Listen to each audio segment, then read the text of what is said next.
Welcome, everybody, to another great episode of Real Life Matters. And of course, I'm your host, DBoss.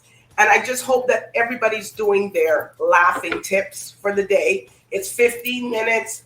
If you want to go longer, more benefits, more power to you, and it helps you tone your abs, release those endorphins. It helps you lower your blood pressure, all the great benefits of laughing. And some people, and it helps you look youthful. If you want to continue to look youthful, I should say. and if people don't have anybody to laugh with, because that's what the thing is, I don't have anybody to laugh with. Well, turn on something funny that you know that you'll laugh. Call somebody that you know that will make you laugh. All this. There's so many things out there that can, help you to achieve the goal. So what you can do, if you can't find anybody and none of those things are working, well, you're going to sign up for some laughing classes. And I hope you don't have to do that, because it should be easy for you to find somebody. So I just, I'm congratulating everybody who's been doing it for the past few months. And they say they're feeling good and they're feeling great. So we're going to come back with a very special guest after one word from our sponsors. Vital Steps to Vital Health. Welcome to your Vital Steps to Better Health and Fitness. I'm Joanne James. Today we're going to talk about hydration, especially when you're exercising. Now, when we exercise, we will actually lose water through sweating through the tops of our heads and our skin. And it's important to replace that water. 60% of our body is made of water. So when you're working out, make sure that before you start the program, you've had liquid or some form of water an hour before your workout, then sip throughout your workout. And once you finish that workout, you're going to make sure that you have more water. This is a way to replenish the body so that, one, you don't feel dizzy or feel nauseous or feel as though you're going to pass out because you're dehydrated. So it's very important to make sure that you consume water throughout your workout. Drink water, you'll feel better, and you'll get the best workout. I'm Joanne James, and this has been your Vital Steps to Better Health and Fitness. See you later. Thank you, Joanne James, for that tip. It's getting the holidays and stuff. People want to be drinking this and drinking that. But, you don't forget to drink your water. Okay. So, I thank you for that. Keep ourselves hydrated. I know it's even in the winter time. Some people think it's only good for the summer, but it's all during the year. But anyways, I got a special guest here for you. And she's an actress.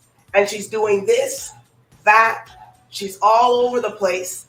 And we like to talk to those kind of people because we like to see what's going on. And she has a lot of different things going on and happening. So with no further ado, I introduce to you Kim Roberts. Hi.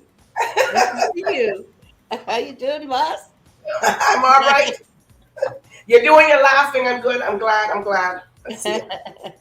I'm talking to the boss, man. How can I not be laughing? It's good. All right. Well, here at Real Life Matters, we like to know where everybody's cultural background and where they come from. Cool. Yeah. My parents are from the Caribbean. My dad, who's deceased, was from Jamaica. Brap. Everybody knows Jamaica. And my mother's from Dominica, not the Dominican Republic. Dominica. Yeah, the Creole island between Guadeloupe and Martinique. Mm-hmm. Do you speak the language and everything too? Well, here's the thing. My mother's generation was discouraged from speaking Creole by the colonizers, by the nuns. Wow. They're wrapped on the fingers. They were in trouble if they spoke Creole because they were trying to get rid of the people's native language, right? And they wanted them to speak English. So when she came here and had her kids, she felt it was wrong to teach us Creole. They call it broken French, which it wasn't. It's its own language. It's French. It's African. It's English. It's wow. Mixed in together. It's the Carib, the Arawak. So so they speak it. I kind of understand it, but unfortunately, I don't speak it as fluently as I wish I could. Have you been there? Many times. I really love it there. Yeah. Okay. Of course, you've probably been to Jamaica too. Yes, I have to balance that. There. Otherwise, one side gets jealous. So, but I love both. I mean, I'm really blessed to have those cultures as a part of my history. It's a good thing. Okay, so what made you want to become an actor or actress? Yeah, I don't think I ever actually made the decision, to be honest. I think it just is something I always did. As kids, we used to put on plays with my cousins in the summertime. We'd rehearse these shows. My cousin would direct, and my other cousin would, stage manage and produce, and we'd set up seats for the parents and the aunts and the uncles at the end of the summer, and have a full blown out show, costumes, all 9 yards, intermission. I did drama all throughout school. If there's a drama club or a drama class, I would take it because I love to do it. And I actually went to university to study politics, and I minored in philosophy, majored in poli sci. But I kept finding the only thing that I really wanted to do was go to a theater class, or go to theater rehearsal or whatever it was I was doing that was theater related. And eventually, it just was the only path for me. I got a call while I was back at school trying to finish my poli sci degree, and a friend said, "Come and audition for this play I'm stage directing." Diane Roberts, she was stage directing a play for the Company of Sirens at the time. And I said, I can't. I've got to finish my degree. And she says, "We'll do it for the experience." And I did. And Audrey-Zena Mandiella was directing. And her daughter, Jujube Mandiella, who was 3 years old at the time, was there. And I would say it's Jujube's fault that I've gotten this career, because Jujube just decided that she wanted to hang out for a while. And I ended up doing my audition piece for Audrey. I got the job and, never stopped working. So this is what you do full time? Oh, yeah. Yeah, for 32 years now. Yeah. So what movies have you that have you been in, or who you worked with? Oh boy, a lot. It doesn't matter. We want to hear. I've got what's that? We want to hear. Well, I've got over 200 credits in film and television at this point. I'm not really sure what to tell you. Most recently, what's on TV now? I'm in The Changeling. That's on Apple TV with Lakeith Stanfield, who's great. You guys should check that out. I'm in Working Mom season 7 on Netflix, which is really great as well. In Paw Patrol, for those of you who have little ones. Those kids like that Paw Patrol one. They love that Paw Patrol, girl. They love it. And I play Mayor Goodway. Are you a voice for one of the people or the dog? Yeah, I'm Mayor Goodway. The one black female on TV in animation. Yeah. Maybe there's two now. I haven't been looking. But yeah, it's a great role. She's a lot of fun. She carries her chicken in her purse. Chickaletta. You mean a chicken leg, your actual chicken? Chickaletta, yes, that's her pet chicken. Or pet chicken. Pet chicken, Chickaletta. Wow, Chickaletta. Mm-hmm. Well, that's interesting. Now the kids are going to want to put a chicken in their purse. I'm sure many of them already do. It's not a dog. It's a Chickaletta. It's a Chickaletta. It's not a fried Chickaletta.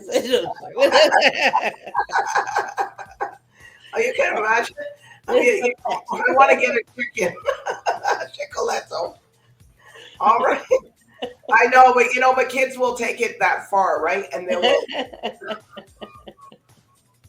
And then as long as the big people don't start doing it, but it's so true. All right, so what else? Well, Cheetah Girls. I don't know if you remember that show. I'm Mrs. Bosco in Cheetah Girls. Oh yes, okay. Mom. We just celebrated the 20th anniversary of that, so that was kind of exciting to think back that it was 20 years ago already. Time really does fly. Yes. I saw 3, saw 4. Dawn of the Dead. Wow. There's been a few things. All right. So you've acted in so many things. So what type of films would you want to act in that you haven't did it? Oh gosh, that's a good question. I still haven't played my own romantic lead yet. Sounds boring, I know, but I think I'd be a great romantic lead. So I'd love my own kind of show. I've been Michelle Pittard's Survival of the Thickest. I just finished watching that, and that was so good. And it's like they're finally writing shows where you don't have to be, a certain size to be the main character. So it'd be really fun. I think I saw that one. I think I saw something like that. It was on Netflix. Yeah, really good. It was a really good show. Really good show. So I'd love to get my own show, maybe my own movie. I don't know. All of it. You never know. You never know because people, like, I've interviewed a lot of producers and a lot of people that create stuff. So you never know. They'll see you here in Real Life Matters because they have seen people before and they went right to them. So, I'm right here. right here. All right. Here. So what's happening now with you? What are you doing? So I'm getting ready to head to Stratford, Ontario. The Stratford Festival is our largest theater festival in the country. It's quite renowned internationally as well. Home of the Bard, where the classics get put on, and as well there's a new playwriting division, and there's a new piece called "Get That Hope" by Andrea Scott, who's an award-winning playwright. It's going to be directed by Andre Sills, who is phenomenal. Can't wait to work with him again. And it's starring Conrad Coates and Celia Alamos and Caleb. I forget Caleb's last name and Jennifer's last names. I know them. I'm just afraid I'm going to say them wrong. But I have a great cast, a great company to work with, and I'm really, really looking forward to this show. Okay, so you're going there for a period of time, or for a long time, or no? So rehearsals start in June, and I think the play goes up. We open in August with previews in July, and then we're running through to the end of September, possibly an extension in October. So yeah, it'll be quite a little bit of time. Wow. Anything else that you want to tell us that you're working on? Oh, well, there's I'm in a Hallmark movie that comes out on Thursday, this Thursday on Hallmark, the 23rd. It's called Catch Me If You Claws, and it comes out in Canada on CTV Life on Saturday the 25th. And again, Catch Me If You Claws. Really good. Now, what part do you play in there?